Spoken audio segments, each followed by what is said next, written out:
भारत में धर्मांतरण के खिलाफ सबसे कठोर कानून बनाया। भारत का संविधान कहता है लोगों को फ्रीडम ऑफ रिलीजन है। भारत में जितनी समस्या हो रही है वो कोई यूरोप और अमेरिका के क्रिश्चियन आके नहीं करते। वो जो समस्या खड़ी करते हैं भारत के कन्वर्टेड हिंदू करते हैं। Offence relating to religion chapter का नाम है। धार्मिक भावना आहत करना भी अपराध है। भारत के 5 राज्यों से असम, बंगाल, उड़ीसा, बिहार, छत्तीसगढ़ से 60,000 बच्चे किडनैप हुए और सारे बच्चे कहां पाए गए बाद में? केरल में। धर्मांतरण देश की एकता अखंडता के लिए बहुत बड़ा खतरा है। इसलिए माननीय मुख्यमंत्री जी को धर्मांतरण कराने वाले मिशनरी और जिहादी उनके मददगारों के खिलाफ यूएपीए भी लगाना चाहिए। नेताओं और नौकरशाह जमीन कब्जा करके बैठे हुए, मैं नाम नहीं लेना चाहूंगा, मैं यूपी में जानता हूं। 1954 में नेहरू जी ने यह कानून बनाया पहली बार। क्या हुआ कि अंग्रेजों ने लैंड एक्विजिशन एक्ट बना लिया था 1894 में। अब पूरी जमीन चर्च को बांट दिया था। तो गलत तरीके से मदरसे चल रहे थे, उन्हें अब चिन्हित किया गया और 8,000 मदरसों को नोटिस भेज दिया गया। 2009 में राइट टू एजुकेशन एक्ट बना। जब राइट टू एजुकेशन एक्ट बना तो वो देश के सभी स्कूलों पे लागू हुआ। 2012 में जमीयत उलमा हिंद और पर्सनल लॉ बोर्ड के दबाव में कांग्रेस ने राइट टू एजुकेशन एक्ट को बदला। सेक्शन 1 में +4 और +5 जोड़ा और जोड़ के मदरसों को इससे बाहर निकाल दिया। बिल्कुल। या योगी आदित्यनाथ को ऐसा कानून बना देना चाहिए उत्तर प्रदेश में? नहीं, ये तो ऑलरेडी आपका कंज्यूमर प्रोटेक्शन एक्ट बन चुका है। उसको लागू करने के लिए शासन लेवल पे बाकायदा एक कैबिनेट सेक्रेटरी, होम सेक्रेटरी या चीफ सेक्रेटरी एक नोटिफिकेशन इशू करते हैं। लेकिन ये काम संसद सरकार ने नहीं किया। उनकी तो राजनीति में फर्क पड़ जाएगा ना। सुप्रीम कोर्ट ने किया, हम उसको धन्यवाद देता हूँ। और ये कैसे हो रहा है? क्योंकि मुफ्तखोरी में होड़ लगी हुई है। होड़ लगी हुई है।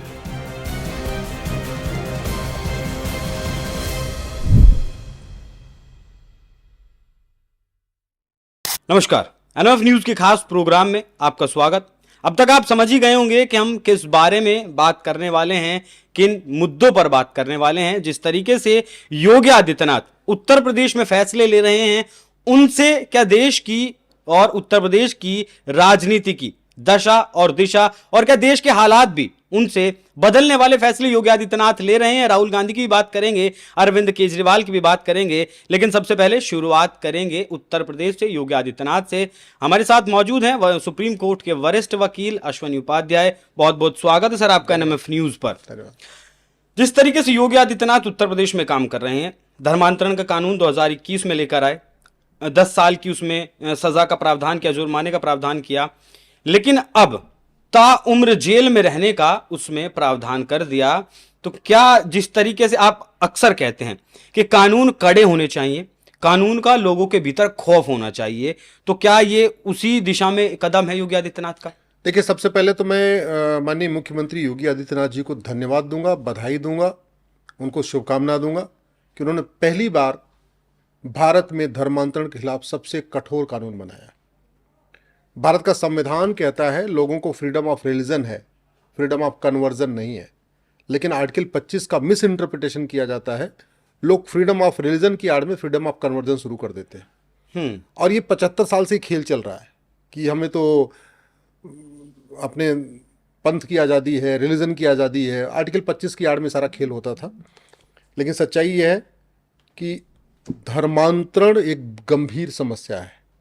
धर्मांतरण राष्ट्र की सुरक्षा के लिए सबसे बड़ा खतरा है। धर्मांतरण देश की एकता अखंडता के लिए सबसे बड़ा खतरा है। धर्मांतरण एक तरीके से इनडायरेक्ट वॉर है, वेजिंग वॉर है। धर्मांतरण सबसे बड़ा देशद्रोह है। धर्मांतरण एक ऑर्गेनाइज क्राइम है। धर्मांतरण से राष्ट्रांतरण होता है। धर्मांतरण के बाद त्योहार बदल जाते हैं, धर्मांतरण के बाद विचार बदल जाते हैं, धर्मांतरण के बाद वेशभूषा बदल जाती है, धर्मांतरण के बाद भाषा बदल जाती है, धर्मांतरण के बाद खान पान का तरीका बदल जाता है, धर्मांतरण के बाद सोचने का तरीका बदल जाता है, धर्मांतरण के बाद वसुधैव कुटुंबकम की भावना खत्म हो जाती है, धर्मांतरण के बाद नारी तू नारायणी की सोच खत्म हो जाती है, धर्मांतरण के बाद सर्वमंगल मांगल्य की सोच खत्म हो जाती है, धर्मांतरण के बाद जब आदमी एक रिलीजन में चला जाता है, जब हिंदू धर्म छोड़ता है और एक मजहब में चला जाता है, एक रिलीजन में चला जाता है, तो उसकी भारत की सोच के खिलाफ वो काम शुरू कर देता है। इसलिए स्वामी विवेकानंद ने कहा था, हिंदुओं को सबसे बड़ा खतरा कन्वर्टेड हिंदुओं से है। और ये सच्चाई भी है। भारत में जितनी समस्या हो रही है वो कोई यूरोप और अमेरिका के क्रिश्चियन आके नहीं करते। वो जो समस्या खड़ी करते हैं भारत के कन्वर्टेड हिंदू करते हैं। ऐसे ही भारत में जो समस्या खड़ी हो रही है वो अरब या कुवैत या दुबई के मुस्लिम से आके नहीं करते, वो यहीं के कन्वर्टेड हिंदू करते हैं। इसलिए स्वामी विवेकानंद कहते थे कि कन्वर्टेड हिंदू भारत के लिए सबसे बड़ा खतरा है, और कन्वर्टेड हिंदुओं को संख्या कम हो उसके लिए धर्मांतरण के खिलाफ कठोर कानून बनाना जरूरी है। अभी तक क्या हो रहा था कि धर्मांतरण, हमारी जो भारतीय न्याय संहिता है अभी जो कुछ दिन पहले बनी और इसके पहले आईपीसी चल रही थी, इसमें ऑफेंस रिलेटिंग टू रिलीजन है, धर्मांतरण से संबंधित एक चैप्टर है। धार्मिक भावना आहत करना तो अपराध है, लेकिन किसी का धर्मांतरण करा देना अपराध नहीं है। इसमें भी इसमें तो ये एक इसमें वैक्यूम है, इसमें गैप है। जो नया वाला कानून बना है, और ये प्रॉब्लम पिछले वाले कानून में भी थी, इंडियन पिनल कोड 1860 में, और नए वाले कानून में भी है। Offence relating to religion chapter का नाम है। धार्मिक भावना आहत करना भी अपराध है, लेकिन धर्मांतरण करा देना, साम दाम दंड भेद द्वारा धोखा देके, लालच देके या अन्य तरीके से झूठ बोल के, चंगाई सभा करके, इलाज करने के नाम पे, बेरोजगारी दूर करने के नाम पे जो कन्वर्जन कर दिया जाता है, वो इसमें अपराध नहीं है। इसीलिए माननीय मुख्यमंत्री जी को इस पे अलग से कानून बनाना पड़ा।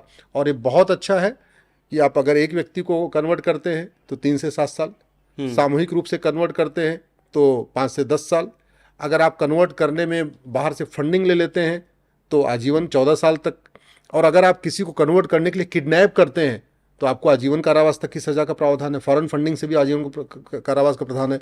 मैं आपको एक एग्जांपल बताता हूँ, बहुत कम लोगों को पता है और आज, लेकिन मैं चाहता हूँ ये वीडियो अधिक से अधिक पहुंचे।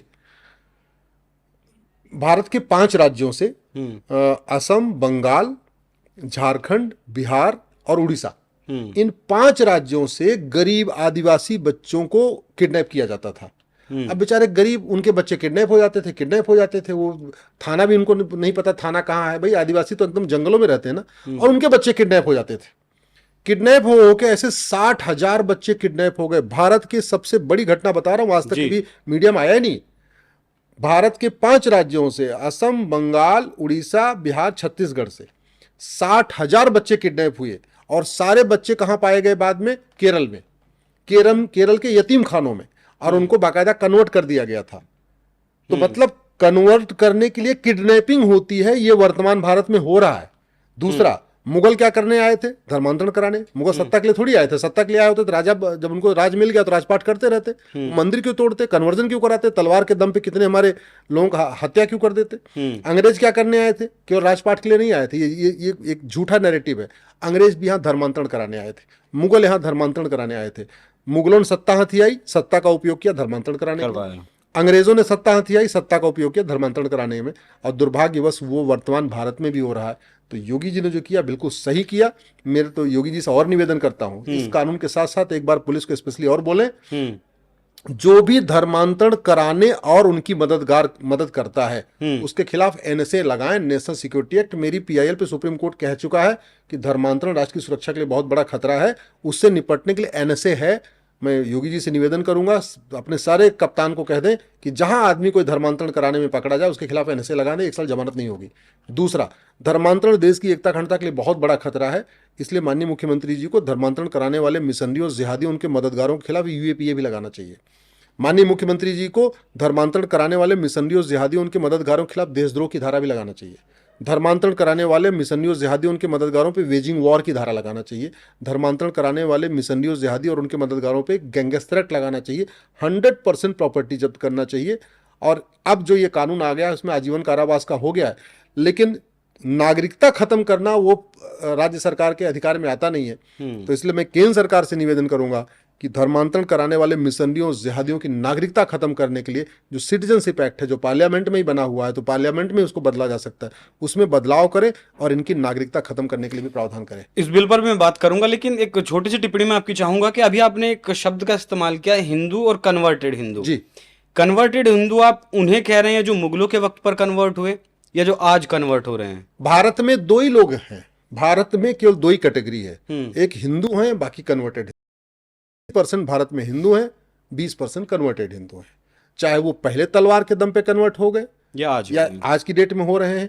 आज की डेट में चंगाई सभाओं में कन्वर्ट हो रहे हैं, धोखा दे के हो रहे हैं, लालच दे के हो रहे हैं, नपुंसकता ठीक करने का वादा करके कन्वर्ट किया जा रहा है, बाजपन ठीक करने का वादा करके कन्वर्ट किया जा रहा है, अच्छे स्कूल में एडमिशन कराने का लालच दे के कन्वर्ट किया जा रहा है, अच्छे हॉस्पिटल में इलाज कराने का लालच दे के कन्वर्ट किया जा रहा है, या पैसा दे के कन्वर्ट किया जा रहा है। अल्टीमेटली ये कन्वर्जन भारत की हमारे लिए बहुत बड़ा खतरा है। स्वामी विवेकानंद जी भी यही बात कही थी, मैं भी कह रहा हूं, हिंदुओं को सबसे बड़ी समस्या कन्वर्टेड हिंदुओं से ही है और किसी से नहीं है, किसी विदेशी लोगों से नहीं है। हिंदुओं को समस्या कन्वर्टेड हिंदुओं से है। अब मैं योगी आदित्यनाथ के अगले फैसले की बात करूंगा, नजूल की संपत्तियां। 1857 की क्रांति हुई, जो क्रांतिकारी थे हमारे, अंग्रेज़ों ने उनकी ज़मीनों को हड़प लिया, उन पर अपना अधिकार कर लिया, सरकार बदली, मतलब भारत के पास सत्ता आई, सरकारी ज़मीन घोषित कर दी गई उसे। अब योगी आदित्यनाथ ने फैसला विधानसभा में कानून पास करवा लिया, हालांकि विधान परिषद में वो लटक गया, नहीं पास हो पाया। उनका मानना है कि जो चर्चेज चल रहे हैं, मदरसे अवैध चल रहे हैं, ये भी एक धर्मांतरण कराने का ही एक बड़ा गिरोह कहें या फिर बड़े बड़े ठिकाने लगा लीजिए आप चल रहे हैं, उनकी लीज को अब एक्सटेंड नहीं किया जाएगा। इस फैसले को कैसे देखते हैं? 1894 में अंग्रेजों ने कानून बनाया था, लैंड एक्विजिशन एक्ट, और वो लैंड एक्विजिशन एक्ट बना के अंग्रेजों ने 99 साल की लीज पे जमीन दिया था। पूरे देश में जितनी सिविल लाइन बनी है, वो यूपी की सिविल लाइन और बाकी पूरे देश की सिविल लाइन, वो जो सिविल लाइन बनी है वो 1895, 1896, 1897 में बनी है, 1894 वाले कानून के बाद। अंग्रेजों ने जितने भी कानून बनाए थे, भारत को या तो लूटने के लिए बनाए थे या तो भारत को बांटने के लिए बनाए थे। 1894 वाला जो कानून बना था 1894 में, उसका उद्देश्य क्या था अंग्रेजों का, कि वो कप्तान का ऑफिस बनाने के लिए, कलेक्टर का ऑफिस बनाने के लिए, तहसील बनाने के लिए, कचहरी बनाने के लिए जमीन एक्वायर करते थे। जमीन उनको चाहिए होती थी कचहरी बनाने के लिए 5 एकड़ या 10 एकड़, और एक्वायर करते थे वो 100 एकड़। तो बाकी जो 90 एकड़ फालतू जमीन होती थी, जो बचती थी, उसको किसको देते थे? चर्चेस को देते थे। इसलिए पूरे देश में जहां जहां सिविल लाइन है, या यूपी में जो सिविल लाइन है, आप वहां देखिए, वहां चर्च के पास सबसे ज्यादा जमीन मिलेगी।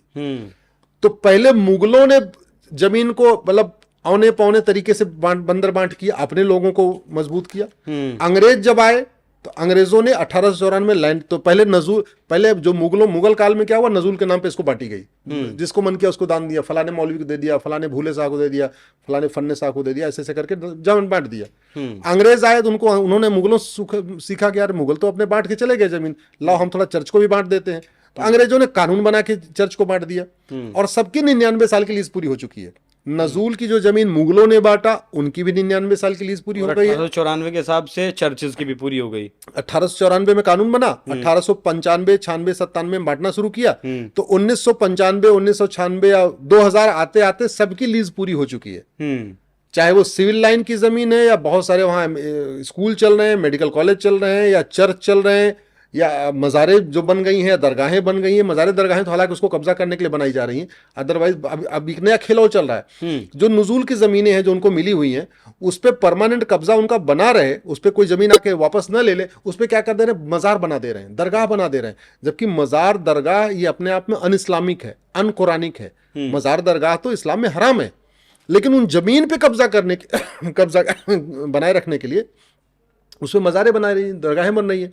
भाई कुवैत में, दुबई में, अरब में, अबू धाबी में, किसी जहाँ पे इस्लाम शुरू हुआ, किसी इस्लामिक कंट्री मुझे एक मज़ार बताइए, कोई एक दरगाह बताइए, है ही नहीं है, क्योंकि वो हराम है, बुत परस्ती हराम है, कहीं और जाके मत्था टेकना हराम है। तो इसलिए मज़ार दरगाह और पक्का कब्रिस्तान बनाना और मज़ार दरगाह और पक्के कब्रिस्तान पे जाना दोनों हराम है। लेकिन ज़मीन पे कब्जा करने के लिए मज़ारें बन रही हैं, दरगाहें बन रही हैं, चर्च भी अपना कब्जा करते जा रहे हैं। मेरा ये मानना है। और बाद में क्या हुआ, आज़ादी के बाद नेताओं को लगा यार मुगलों ने तो कब्जा कर लिया, बाद में अंग्रेजों ने चर्च को भी कब्जा करवा दिया, अब एक काम करो हम भी इसी में सेक लेते हैं। तो आज़ादी के बाद बहुत सारे नेताओं ने अपने नाम पे 1-1 रुपए में 99 साल की लीज ले रखी है। पता चला 50-50 एकड़ जमीन उनको 1 रुपए पे मिली हुई है 99 साल की लीज पे। वो कुछ नहीं कर रहे हैं, वहां खेती बाड़ी कर रहे हैं, फार्म हाउस बना के बैठे हुए हैं। हाँ, तो कोई सार्वजनिक काम नहीं कर रहे हैं, उनकी भी लीज पूरी हो चुकी है। क्या ये तो काम ये जो विरोध किया जा रहा है ना, हाँ, भाई मुगल तो विरोध करेंगे नहीं, मुगल तो चले गए, हाँ, अंग्रेज भी चले गए। विरोध कौन कर रहा है? वो लोग कर रहे हैं जिनकी 99 साल की लीज पूरी हो चुकी है। हाँ, जो 99 साल की जो लीजें पूरी हो चुकी हैं वही लोग इसका विरोध कर रहे हैं। तो ज्यादातर इसमें पॉलिटिशियन विरोध कर रहे हैं, क्योंकि पॉलिटिशियन ने भी उस पर अपना मैरिज हॉल बना लिया है, उनका कुछ बढ़िया बिजनेस व्यापार चल रहा है, बढ़िया उन्होंने अपना फार्म हाउस डेवलप कर लिया है, या उस पर अपनी सब्जी, अपना खेत बाड़ी उस पर पैदा कर लिया, उसमें फसल पैदा कर रहे हैं। वो लोग इसका विरोध कर रहे हैं। मैं योगी जी से बिल्कुल सहमत हूं कि भाई चलो, जो दलितों को पट्टे पे जमीन दी गई वो तो समझ में आता है भाई, वो भूमिहीन थे, उनके पास जमीन नहीं थी, उनको दे दिया। या बाकी और भी गांव में गरीबों को, मुसहर को, हरिजन को, सरोज को, जो हमारे जो SC ST समुदाय के लोग हैं, OBC समुदाय के लोग हैं, या अगड़े भी हैं जो भूमिहीन हैं, जिनको 1 एकड़ 2 एकड़ पट्टे पे जमीन दी गई, वो तो बात समझ में आती है, बिल्कुल आती है, वो कि तो उनके पास होनी चाहिए। बिल्कुल। क्या आपको नहीं लगता कि ये आजादी के तुरंत बाद ऐसा हो जाना चाहिए था? ये बिल्कुल होना चाहिए था। देश आज़ादी, मैं इसी की तो लड़ाई लड़ रहा हूँ, मैं इसी बात की लड़ाई लड़ रहा हूँ कि हमने गुलामी की चीज़ों को बदलने के कोई काम ही नहीं किया। हमने 1894 वाला कानून जाके 2013 में बदला है, जो लैंड एक्विजिशन एक्ट अंग्रेजों ने बनाया, जिसके जरिए पूरे देश में सिविल लाइन बनी और पूरी जमीन चर्च को बांटी दी गई। तो कानून तो हमने 2013 में फिर भी बदल दिया, लेकिन जो 99 साल की लीज पूरी हुई थी, और वो आते आते 2000 में सबकी लीज पूरी हो चुकी है। मान लो मैक्सिमम जो लीज दी गई होगी वो 1900 में दी गई होगी, ठीक है, वही 1894 के बाद 95, 96, 97 या 1900 दी गई। 1900 वाली जो लीज है वो सन 2000 में आते आते हो गई पूरी, 99 साल पूरी हो गई। तो अभी तो 24 साल बीत चुके हैं। मेरा ये मानना है सारी जमीनों की ऑडिट होनी चाहिए, और ये जो 1-1 रुपए पे 50 एकड़, 1-1 रुपए पे 100-100 एकड़ लेके बैठे हुए हैं, और ज्यादातर इसमें नेताओं और नौकरशाह जमीन कब्जा करके बैठे हुए। मैं नाम नहीं लेना चाहूंगा, मैं यूपी में जानता हूं, बहुत सारे पुराने जमाने में, कांग्रेस के जमाने में तो नेताओं ने पूरा 100-100 एकड़, 150-150 बीघे, और खासतौर पर ऐसे ट्राइबल एरिया में जाके वहां पे जमीन पे कब्जा कर लिया है 99 साल की लीज बना के। ऐसे नौकरशाहों ने भी अनाप शनाप जो है अपनी जमीन पे अपना वहाँ फार्म हाउस के नाम पे ले रखा है, और स्कूल खोलने के नाम पे या कुछ और खोलने के नाम पे। मेरा ये मानना छूट बिल्कुल नहीं देना चाहिए, क्योंकि बाद में क्या होगा, अगर थोड़ी छूट शुरू के बेटी के स्कूल, तो स्कूल चल नहीं रहा है, कागज पे उसको स्कूल दिखा रखा है, इसकी जांच इसलिए बहुत जरूरी है। अच्छा, ये तो हुई नजूल की बात। अब वक्फ पर आते हैं। वक्फ के पास भी जो है इस देश में रेलवे के बाद सबसे ज्यादा जमीन है, उसका भी उसे भी कोई कहने सुनने वाला नहीं है। अगर कल को मेरी जमीन पर वक्फ बोर्ड कब्जा कर लेता तो मुझे ट्रिब्यूनल में सुनवाई करनी पड़ेगी। एक ही ट्रिब्यूनल उत्तर प्रदेश की अगर बात करें तो लखनऊ में, लेकिन योगी आदित्यनाथ ने उस फैसले को भी बदल दिया, अब हर जिले में ये सुनवाई हो सकेगी। वक्फ के सर्वे का भी जो आदेश है वो योगी आदित्यनाथ ने दे दिया है। देखिए, पहली बात तो मेरा ये मानना है कि सबसे पहले वक्फ एक्ट ही खत्म होना चाहिए। वक्फ एक्ट को हमने सुप्रीम यहाँ चैलेंज किया हुआ है, विष्णु शंकर जैन जी ने भी चैलेंज किया हुआ है, और देश भर में 120 PIL आ चुकी है वक्फ एक्ट के खिलाफ। ये महा घटिया कानून है। इसका इम्पैक्ट आपको बताता हूं। अभी हम लोग नोएडा में बैठे हुए हैं जी, ये स्टूडियो आपका नोएडा में है जी, यहां से लखनऊ है आपका 700 किलोमीटर दूर। वक्फ बोर्ड आके कह दे कि ये जो आपका ऑफिस चल रहा है, ये पूरी बिल्डिंग वक्फ बोर्ड की है, तो आप वक्फ बोर्ड की नोटिस को नोएडा की कोर्ट में चैलेंज नहीं कर सकते। आपको इसके लिए लखनऊ जाना पड़ेगा। अब चलो, अगर आपके ऑफिस के ऊपर नोटिस आया तो आप तो फिर भी चले जाओगे। आपके ऑफिस के बगल में जो पार्क है उस पे अगर नोटिस आएगी वक्फ बोर्ड की, तब आप थोड़ी जाके लड़ोगे। यार बोले सोचे पार्क पे नोटिस आया हुआ, मैं हम क्यों फालतू अपना चक्कर लगाए, हम क्यों लड़ने जाए लखनऊ। हो क्या रहा है कि भारत में खासतौर पे गांव में बहुत सारी जमीन पब्लिक लैंड होती है, गोचर जमीन होती है, बंजर जमीन होती है, ऊसर जमीन होती है, खेल का मैदान होता है, ठीक है, बारात वरात टिकाने के लिए, मतलब वहां पे रखने के लिए उसको जो है जमीनें होती हैं। ऐसे अलग अलग उसमें ना जमीनें पड़ी होती हैं, वो किसी के नाम पे नहीं होती है, वो पब्लिक काउज के लिए होती है। अब उन जमीनों पे वक्फ बोर्ड क्या हुआ, कब्जा कर रहा है। और वो जो लेखपाल पटवारी, वो बेचारे उनसे लड़ते नहीं है। उनसे लड़ें क्यों? वक्फ बोर्ड में कानून में ये भी लिखा हुआ है कि अगर उन्होंने अपने एक अखबार में निकाल दिया कि भाई ये जमीन हमारी वक्फ बोर्ड की है, अगर 30 दिन के अंदर कोई जवाब देने नहीं आया तो अब वो जमीन वक्फी हो गई। अच्छा, इन जमीनों को बाबर, अकबर, औरंगजेब कौन छोड़ के गया था? इनको कोई नहीं छोड़ के गया था। ये इसको 1954 में नेहरू जी ने कानून बनाया पहली बार। क्या हुआ कि अंग्रेजों ने लैंड एक्विजिशन एक्ट बना लिया था 1894 में, अब पूरी जमीन चर्च को बांट दिया था। बाद में जब सरकार बनी तो नेहरू जी को बहुत विशेष उनका स्वाद था, बहुत उनको विशेष लोकप्रिय थे। बिल्कुल। वो लोग उनके पास गए, बोले जी देखो अंग्रेजों ने तो पूरे देश में चर्च को बांट रखा है जमीन, हम क्या करें? बोले ठीक, हम तुम्हारे लिए कानून और बना देते हैं, वक्फ एक्ट। उन्होंने वक्फ एक्ट बना दिया। वक्फ एक्ट जैसा कानून पूरे दुनिया में कहीं नहीं है। भारत में भी न वक्फ एक्ट जैसा कानून हिंदू के लिए है, ना जैन के लिए है, ना बौद्ध के लिए है, सिख के लिए, किसी के लिए नहीं है, न पारसी के लिए है, ना यहूदी के लिए है, ना ईसाई के लिए, किसी के लिए नहीं। एक कम्युनिटी के लिए यहाँ पे वक्फ एक्ट चल रहा है। ऐसा कानून न पूरी दुनिया में है, न भारत में किसी और कम्युनिटी के लिए है। इस कानून को खत्म करना बहुत जरूरी है। दिक्कतें क्या है खत्म करने में इस कानून को? पता नहीं, समझ में नहीं आ रहा, पार्लियामेंट में इस पे ये आवाज नहीं सरकार उठी। भी तीसरे टर्म में है, 10 साल से ज्यादा गुजार चुकी है। हाँ बिल्कुल, मेरा ये मानना है ये खत्म होना चाहिए, इसके ऊपर डिबेट होनी चाहिए, और अदरवाइज सरकार को कोर्ट में जवाब दाखिल कर देना चाहिए। हम लोग वहां से बहस करके हम खत्म करा लेंगे। अल्टीमेटली अगर सरकार पार्लियामेंट से नहीं खत्म करना चाहती तो कम से कम कोर्ट में अपना जवाब दाखिल कर दे, तो हम लोग कोर्ट के थ्रू इसको खत्म करा लें। अब अगर कोर्ट में जवाब नहीं आ रहा है तो या तो सरकार के मन में होगा कुछ वहाँ पार्लियामेंट से करने का, लेकिन जो भी है इसका हला भला करना जरूरी है। सरकार इसको खुद खत्म कर ले तो बहुत अच्छी बात है, और नहीं खत्म करना चाहती है, अगर इस कानून के समर्थन में है तो भी और इस कानून के विरोध में है तो भी अपना स्टैंड क्लियर कर देना चाहिए। क्योंकि सरकार का जवाब नहीं आ रहा है, इसलिए कोर्ट में आगे सुनवाई नहीं बढ़ रही इसकी। हाँ, हरनाथ यादव बीजेपी के सांसद हैं, वो वक्फ बोर्ड को लेकर पूरी डिटेलिंग संसद में जो है दे चुके हैं, बैन करने की मांग कर चुके हैं, खत्म करने की मांग कर चुके हैं, लेकिन उसके बावजूद भी सरकार इस तरफ कदम नहीं बढ़ा रही है। तो जैसा कि आपने कहा, हो सकता है क्या सोचा हुआ है। अब मदरसे जो हैं उत्तर प्रदेश में, 8,000 मदरसों को योगी आदित्यनाथ की सरकार ने नोटिस दे दिया। आपको याद होगा कि सर्वे का आदेश दिया था कि जो अवैध मदरसे हैं उनका सर्वे करवाया जाए, जो गलत तरीके से मदरसे चल रहे थे उन्हें अब चिन्हित किया गया और 8,000 मदरसों को नोटिस भेज दिया गया कि आप इनको खाली करिए और जो बच्चे यहाँ पढ़ रहे हैं उन्हें सरकारी स्कूलों में, प्राइवेट स्कूलों में आप उन्हें वहाँ भेजिए। इस फैसले को कैसे देखते हैं? देखिए, पहली बात तो भारत में मदरसे किसने शुरू किया? मुगलों ने। कॉन्वेंट स्कूल किसने शुरू किया? अंग्रेजों ने। दुर्भाग्यवश हम आज़ादी के बाद भी मुगलिया शिक्षा और अंग्रेजी शिक्षा को बदल नहीं पाए। भारतीय शिक्षा, हमारी जो गुरुकुल शिक्षा व्यवस्था थी, जो वैदिक शिक्षा व्यवस्था थी, उसको हम आज तक इम्प्लीमेंट नहीं कर पाए। जो मैं आपको रोकूंगा थोड़ा सा, मुगलों से पहले वैदिक शिक्षा हमारे यहाँ पढ़ाई जाती थी। हाँ। मुगलों ने वो खत्म की, अंग्रेजों ने वो खत्म की। हाँ। लेकिन आज गुरुकुल नहीं दिखाई देते कहीं, क्योंकि सरकार ने कोई प्रमोट ही नहीं किया। सरकार तो केवल मिशनरी स्कूलों को प्रमोट कर रही है और मदरसों को प्रमोट कर रही है। कैसे प्रमोट कर रही है वो मैं आपको बताता हूँ।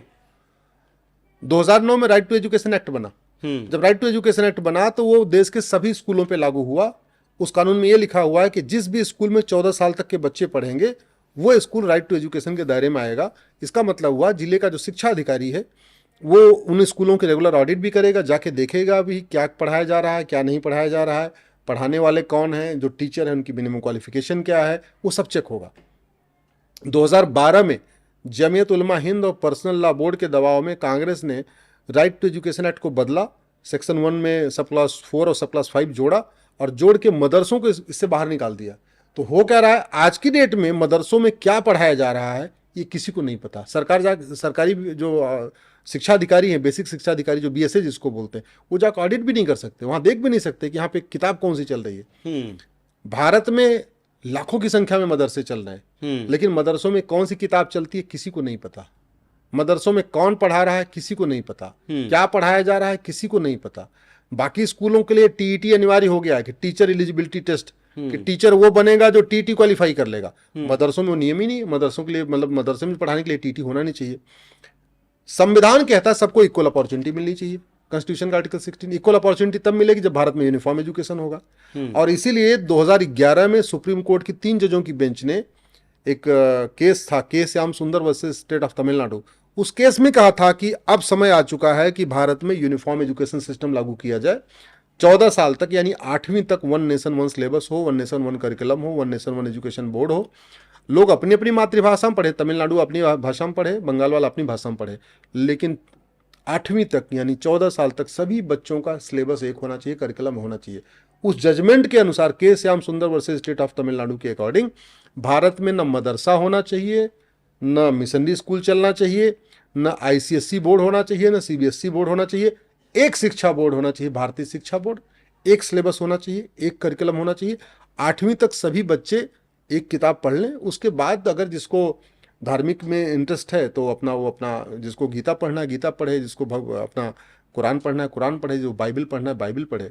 मेरा ये मानना है कि ये मदरसा और मिशनरी स्कूल, इसमें भारतीयता नहीं पढ़ाई जाती, भारतीय संस्कृति नहीं पढ़ाई जाती, भारतीय शिक्षा व्यवस्था नहीं पढ़ाई जाती है। और इसलिए इसको रोकना, इसको बैन करना जरूरी है। योगी आदित्यनाथ जी ने काम किया, बिल्कुल उन्होंने वही काम किया है जो भारत का संविधान कहता है, जो सुप्रीम कोर्ट का 3 जजों का बेंच का जजमेंट कहता है। हमें इसको भी समझना पड़ेगा कि माइनॉरिटी है कौन। भारत में मुस्लिम और क्रिश्चियन माइनॉरिटी नहीं हो सकते। माइनॉरिटी की मैं आपको कंडीशन बताता हूँ। माइनॉरिटी उस कम्युनिटी कहते हैं जिसने कभी राज न किया हो, पॉलिटिकल उसकी कोई वजूद ना हो। भाई मुस्लिम्स ने यहाँ राज किया है, क्रिश्चियंस ने यहाँ राज किया है, तो मुस्लिम क्रिश्चियन तो माइनॉरिटी नहीं हो सकते। दूसरा, माइनॉरिटी उसको कहते हैं जो सोशली कंप्लीट बैकवर्ड हो। आदिवासी, एक बार आदिवासी को माइनॉरिटी कह सकते हैं क्योंकि उसका रहन सहन, उसका तरीका बिल्कुल डिफरेंट होता है, जंगलों में रहता है, उसका सोच भी अलग अलग होती है, उसका त्यौहार भी अलग होता है, उसका विचार भी अलग होता है, उसको तो माइनॉरिटी कह सकते हैं। दूसरा, तीसरा, फाइनेंशियली एकदम वो उसकी आर्थिक कोई वजूद ना हो। चौथा, राजनीतिक कोई वजूद ना हो, पॉलिटिकल कोई इसका वजूद ही नहीं होना चाहिए। मतलब वो जो ग्रुप ऐसा हो, जो यूएन की डिफिनेशन है, एनी ग्रुप और community which is socially, economically, politically non dominant and inferior in population, ऐसा समुदाय जिसका कोई सामाजिक वजूद नहीं, जिसका कोई आर्थिक वजूद नहीं, जिसका कोई राजनीतिक वजूद नहीं, संख्या में नगण्य, जिसने कभी कोई शासन न किया हो, न जिसके सांसद विधायक हो, उसको प्रोटेक्ट करने के लिए माइनॉरिटी का शब्द उपयोग किया जाता है। भारत में माइनॉरिटी को डिफाइन करने की जरूरत है, माइनॉरिटी को आइडेंटिफाई करने के लिए गाइडलाइन बनाने की जरूरत है। इसलिए मेरी सुप्रीम कोर्ट में याचिका भी चल रही है कि माइनॉरिटी को आइडेंटिफाई किया जाए, माइनॉरिटी को डिफाइन किया जाए। माइनॉरिटी को अगर हम यूएन की डिफिनेशन के हिसाब से अडॉप्ट कर लें तो भारत में एक बार बहाइयों को तो माइनॉरिटी का दर्जा मिल सकता है, यहूदियों को तो माइनॉरिटी का दर्जा मिल सकता है, पारसियों को माइनॉरिटी का दर्जा मिल सकता है, बाकी किसी को माइनॉरिटी का दर्जा नहीं मिल सकता यूएन की डिफिनेशन के अनुसार। तो एक इस देश का दुर्भाग्य है सर, जिस तरीके से आपने बताया कि मुगलों ने हमारे ऊपर राज किया, कृष्ण ने हमारे ऊपर राज किया, और वो आज हम उन्हें प्रोटेक्ट कर रहे हैं, उन्हें प्रोटेक्ट कर रहे हैं। उन्हें प्रोटेक्ट करने के लिए हम कानून बना रहे हैं। जो वाकई में माइनॉरिटी है उनकी तरफ ध्यान नहीं है। तो जो काम आज से 75-76 साल पहले 1947 के तुरंत बाद हो जाने चाहिए थे, वो योगी आदित्यनाथ आज काम कर रहे हैं। दारुल उलूम, जितने भी आतंकवादी पकड़े जाते हैं, कहीं ना कहीं कुछ ना कुछ कनेक्शन दारुल उलूम से जरूर मिलता है।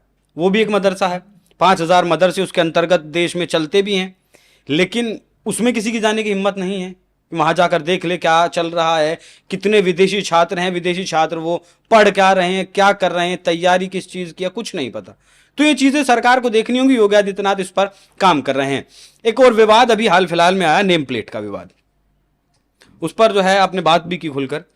क्या ऐसे कानून पूरे देश में लागू हो जाने चाहिए, बिल्कुल, या योगी आदित्यनाथ को ऐसा कानून बना देना चाहिए उत्तर प्रदेश में? नहीं, ये तो ऑलरेडी आपका कंज्यूमर प्रोटेक्शन एक्ट बन चुका है, फूड सेफ्टी एक्ट बन चुका है। भारत के संविधान का आर्टिकल 19 भी यही कहता है, सबको राइट टू इन्फॉर्मेशन है, सबको राइट टू नो है, हमको जानने का अधिकार है, हमको सूचना का भी अधिकार है। भारत के सभी कंज्यूमर को ये जानने का अधिकार है कि वो जो सामान खरीद रहे हैं वो किस कंपनी ने बनाया और उसको कौन बेच रहा है। तो यानी उत्पादक का नाम भी पता होना चाहिए, विक्रेता का नाम भी पता होना चाहिए। ये हमारा फंडामेंटल राइट है। कंज्यूमर प्रोटेक्शन एक्ट कहता है, आपका फूड सेफ्टी एक्ट कहता है कि जो खान पान का आप सामान खरीद रहे हैं, आपको ये जानने का अधिकार है कि ये खान पान का सामान किसने तो बनाया। लोगों को इतनी मिर्ची क्यों लग रही है फिर इस फैसले पता नहीं क्यों मिर्ची लग रही है। तो मैं तो वही देख रहा हूँ कि संविधान करने वाले सब इसका विरोध कर रहे हैं। पढ़ा भी है राहुल गांधी ने संविधान कभी? मुझे नहीं लगता, अगर पढ़ा होता तो उनके पास तो बैटरी हो, पूछ ले भाई, उनके पास पूरे बड़े वकीलों की फौज है कांग्रेस के पास। एक बार अपने वकीलों से डिस्कस कर लें। आर्टिकल 19 फंडामेंटल राइट देता है, right to information, right to know, जानने का अधिकार, सूचना का अधिकार, ये हमारा फंडामेंटल राइट है। कंज्यूमर प्रोटेक्शन एक्ट सभी कंज्यूमर को ये जानने और जानने का अधिकार और सूचना का अधिकार देता है। फूड सेफ्टी एक्ट सभी अपने जो खान पान का सामान खरीदते हैं उनको जानने का अधिकार और सूचना का अधिकार देता है। संविधान भी देता है, कानून भी देता है, कानून भी पार्लियामेंट का कानून बनाना हुआ है। योगी जी को पूरे राज्य में इसको लागू करना चाहिए, केवल और केवल वो ये जो कांवड़ यात्रा पे लागू नहीं करना चाहिए, इन 4 जिलों में लागू नहीं करना चाहिए, उनको सभी 80 जिलों में लागू करना चाहिए और मैंडेटरी अनिवार्य करना चाहिए। उसका एक बड़ा कारण है, जैसे मान लीजिए हम किसी दुकान से बिस्किट खरीद रहे हैं, अब बिस्किट के ऊपर तो पैकेट पे लिखा हुआ है जिस भी कंपनी का है उस कंपनी का नाम, उस पे ये भी लिखा हुआ है कब बना था, आपको याद है सारे पैकेट पे लिखा होता है, डेटा मैन्युफैक्चरिंग डेटा एक्सपायरी लिखी होती है। हमारा ये जानने ये भी कानून कहता है, फूड सेफ्टी एक्ट कहता है कि हमको ये भी जानने का अधिकार है जो हम खान पान का सामान ले रहे हैं ये कब बना था और कब एक्सपायर होगा, जिससे हमारे शरीर ठीक रहे, ऐसा ना हम एक्सपायरी सामान खा लें। अब मान लो कोई नकली सामान बेच रहा हो और उसकी दुकान पे नाम भी असली पड़ा हुआ, हम शिकायत किससे करेंगे? तो इसलिए सभी दुकानों पे, सभी ढाबों पे, सभी ठेले पे, सभी मंडी में, फल के ठेला हो, सब्जी का ठेला हो, चाय का ढाबा हो, टपरी हो, पटरी हो, जो बड़ी दुकान हो छोटी दुकान, वहां कम से कम मालिक का नाम, उसका रजिस्ट्रेशन नंबर और उसका मोबाइल नंबर, ये 3 चीज तो अनिवार्य रूप से लिखा होना चाहिए। इसमें तो कोई संदेह नहीं है। सुप्रीम कोर्ट के फैसले भी हैं और कानून भी यही कहता है। माननीय अदालत ने ही कहा जो इस फैसले को बदलने के लिए कि नाम लिखना अनिवार्य नहीं होगा। अगर ये चीज़ें संविधान में है, एक आम आदमी को जानने का अधिकार है किसने बनाया है, कैसे बनाया है, क्या विधि है, क्या एक्सपायरी है, क्या मैन्युफैक्चरिंग है, फिर माननीय न्यायालय जब ऐसे फैसले देता है तो आम जनमानस उसकी चर्चा करता है। नहीं, सुप्रीम कोर्ट ने जो वो फैसला दिया, वो किस परिस्थितियों में दिया, कैसे दिया, मेरे को नहीं पता। और वो प्राइमा फेसाई पहले डेट पे फैसला दिया। हालांकि मैं सुप्रीम कोर्ट के उस फैसले से सहमत भी नहीं हूँ। सामान्यतया सुप्रीम कोर्ट में वो मैटर सुने जाते हैं जिसका पूरे देश में रेमिफिकेशन हो रहा है, जिसका इफेक्ट पूरे देश में आ रहा हो। ये सिंपली उत्तर प्रदेश का मामला था, उत्तर प्रदेश के भी वो भी 5-6 जिलों का मामला था। ऐसे मैटर्स में सामान्यतः सुप्रीम कोर्ट कहता है आप अपने हाई कोर्ट जाओ। ये मुझे खुद भी आश्चर्य हुआ जब सुप्रीम कोर्ट ने उस पिटीशन को एडमिट कर लिया। अब ये थोड़ी होना चाहिए कि 4 सीनियर एडवोकेट आ जाएं, बड़े दिग्गज वकील आ जाएं, करोड़पति वकील आ जाएं तो सारे मैटर्स एडमिट कर लो। ऐसा नहीं करना चाहिए। कायदे से हम तो ये सोच रहे थे ये मैटर गया सुप्रीम कोर्ट कह देगा आप इलाहाबाद हाई कोर्ट जाओ। हुआ नहीं।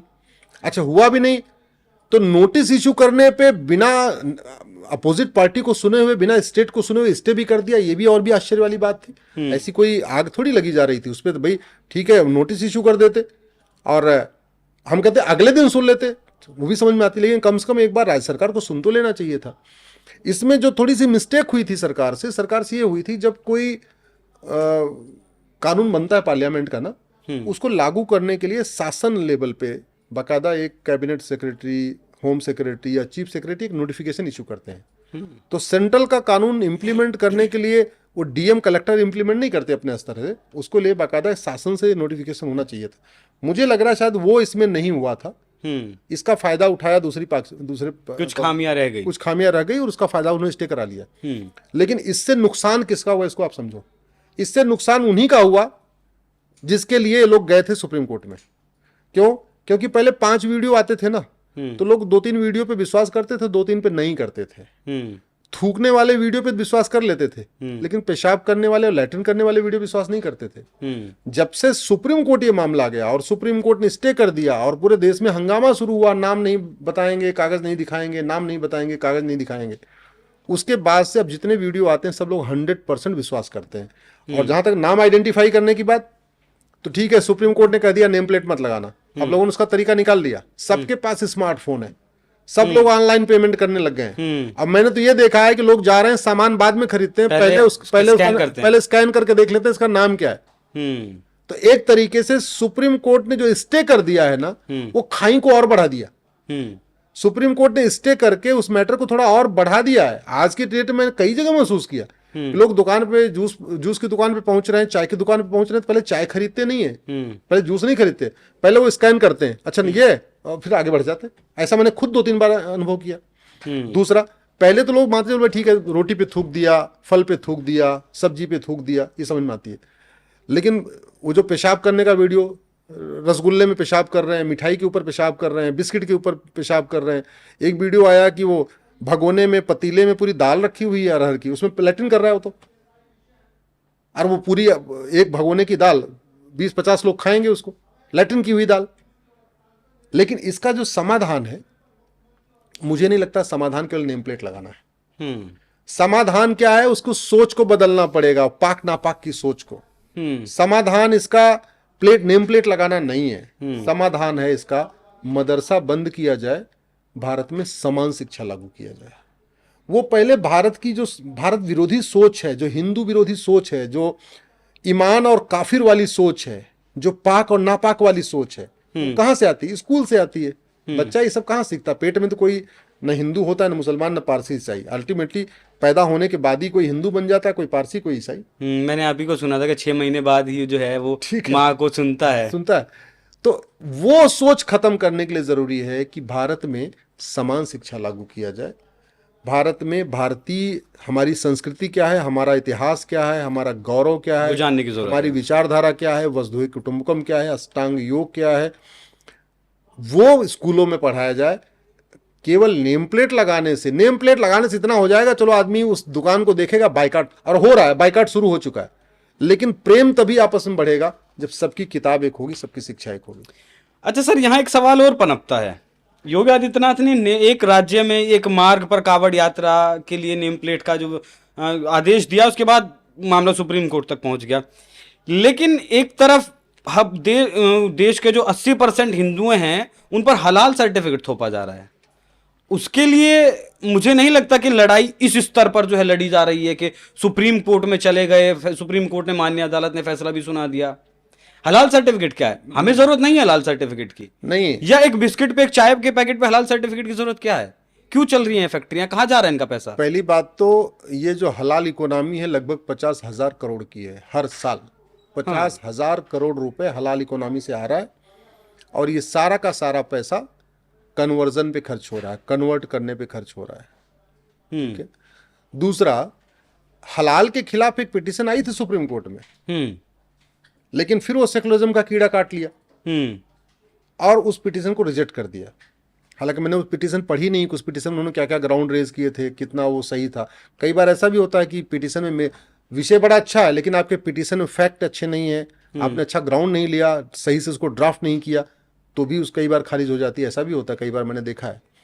तो मुझे नहीं पता कि जो हलाल, मेरा ये मानना है कि भारत में 1 नेशन 1 फूड कोड होना चाहिए। ठीक है, फूड कोड एक होना चाहिए। जब किसी खान पान की वस्तु पे एफएसएसआई ने मुहर लगा दिया, तो कोई उस पे और मुहर क्यों चाहिए, कोई और उस पे स्टिकर क्यों चाहिए, कोई और कागज क्यों चाहिए? सरकार को गंभीरता के साथ लेते हुए सरकार ने क्या किया है, जो कानून में कमियां हैं जिसकी वजह से ये सब चल रहा है, कानून में ये लिख दिया गया कि भाई जो खान पान के सामान होंगे उस पे एफएसएसआई सर्टिफाई करेगी, अपनी मुहर लगाएगी। लेकिन ये नहीं लिखा कि एफएसएसआई के अलावा और कोई स्टैंप नहीं होगा, और कोई मुहर नहीं होगी, और कोई सर्टिफिकेशन नहीं होगा। समझ में आ रहा है आपको? उसी चीज का फायदा उसका फायदा उठाया जा रहा है। होना ये चाहिए कि सीधे सीधे कानून में लिखा होना चाहिए कि केवल और केवल एफएसएसआई की ही स्टैंप होगी, उन्हीं का मुहर होगा। इसके अलावा कोई और स्टैंप लगाना सीरियस ऑफेंस है, कोई और स्टैंप लगाना, कोई और सर्टिफिकेट लेना सीरियस ऑफेंस है। वो हमने डिक्लेयर नहीं किया है। उस कानून की खामियां का, जो कमियां हैं, उसका फायदा ही उठाया जा रहा है। इसलिए तो मैं कहता हूं, भारत की कोई भी समस्या लाइलाज नहीं है, भारत की कोई भी समस्या विश्वव्यापी नहीं है। भारत की 80% समस्याओं का समाधान कानून बदल के हो सकता है, कानून को बदल के, कानून को मानव निर्मित समस्याएं, मानव उसका जो है समाधान भी जो कर सकता समस्याएं, हाँ, जो समस्याएं इंसान ने शुरू किया है उस सबका समाधान इंसान को ही करना पड़ेगा, वो भगवान आके नहीं करेंगे।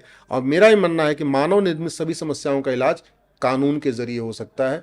तो जब तक ये कानून कठोर नहीं बनेगा, 1 नेशन 1 फूड कोड लागू नहीं होगा। जैसे हम 1 नेशन 1 सिविल कोड की बात करते हैं ना, ऐसे 1 नेशन 1 फूड कोड, खान पान की वस्तु पे केवल एक स्टैंप लगेगा, एक मुहर लगेगी, ये दो नहीं चलेंगे। चलिए, उत्तर प्रदेश की जो है काफी बातचीत हुई 5 फैसलों की। अब आते हैं सुप्रीम कोर्ट के फैसले पर। SC ST का जो कोटा था 2004 का, 5 जजों की पीठ का अपना ही फैसला 7 जजों की पीठ ने बदल दिया 1 अगस्त को, और कह दिया कि अब जो SC ST का कोटा है उस कोटे में भी कोटा दिया जाएगा। और क्रीमी लेयर को भी पहचानने की जरूरत है। जिस एक पीढ़ी को आरक्षण का लाभ मिल गया, तो दूसरी पीढ़ी को ना मिले, बल्कि जिसे जरूरत है, जरूरतमंद को वो आरक्षण का लाभ दिया जाना चाहिए। तो ये, इस फैसले को आप कैसे देखते हैं? बहुत अच्छा फैसला है, बहुत अच्छा फैसला है। कायदे से ये काम संसद को करना चाहिए था, ये काम हमारी सरकारों को करना चाहिए था, लेकिन ये काम संसद सरकार ने नहीं किया। उनकी तो राजनीति पे फर्क पड़ जाएगा ना। सुप्रीम कोर्ट ने किया, हम उसको धन्यवाद देता हूं। मैं कई बार कह चुका हूं, कन्वर्टेड हिंदुओं के सबसे बड़े दुश्मन कन्वर्टेड नेता हैं। ऐसे हमारे दलित भाइयों के जो सबसे बड़े दुश्मन हैं वो कुछ दलित नेता, सब नहीं, कुछ दलित नेता हैं जिनकी दुकान चलती है। जैसे बड़ी सीधी सी बात है, रामनाथ कोविंद जी राष्ट्रपति हो गए, उनके परिवार को आरक्षण क्यों मिलना चाहिए? बहन मायावती जी के परिवार को आरक्षण क्यों मिलना चाहिए? रामविलास पासवान जी के परिवार को आरक्षण क्यों मिलना चाहिए? भारत में कितने सारे लोग गवर्नर बन चुके हैं, कलेक्टर बन चुके हैं, कप्तान बन चुके हैं, तहसीलदार बन चुके हैं, एडीएम बन चुके हैं, थानेदार बन चुके हैं, करोड़पति हैं, घर में कारें हैं, बंगलो हैं, सब कुछ है। तो उनको क्यों मिलना चाहिए? भैया अनलिमिटेड नौकरी तो है नहीं, नौकरियां तो बहुत लिमिटेड है ना। तो जब लिमिटेड नौकरी है तो सबसे पहला हक उनको होना चाहिए जिनको कभी नहीं मिला। मेरा यह कहना है कि मान लीजिए 20 लोग लाइन में हैं, तो 20 लोगों को आपको भोजन कराना है, तो पहला हक उनको होता है जिनको एक भी बार भोजन नहीं मिला। पहला उनको करा दीजिए। जो लोग पहले से खा पी के आ रहे हैं, आप आ रहे हैं, उनको तो थोड़ा रखिए ना, साइड में रखिए। जब हमारे पास अनलिमिटेड सरकारी नौकरी तो है नहीं, साल में मुश्किल से 1 लाख नौकरी, सरकारी नौकरी निकलती है। अब 1 लाख में से 15% और 7%, 22%, यानी 22,000 नौकरी हुई। तो 22,000 नौकरी तो उनको मिलना चाहिए जिनको कभी नहीं मिला।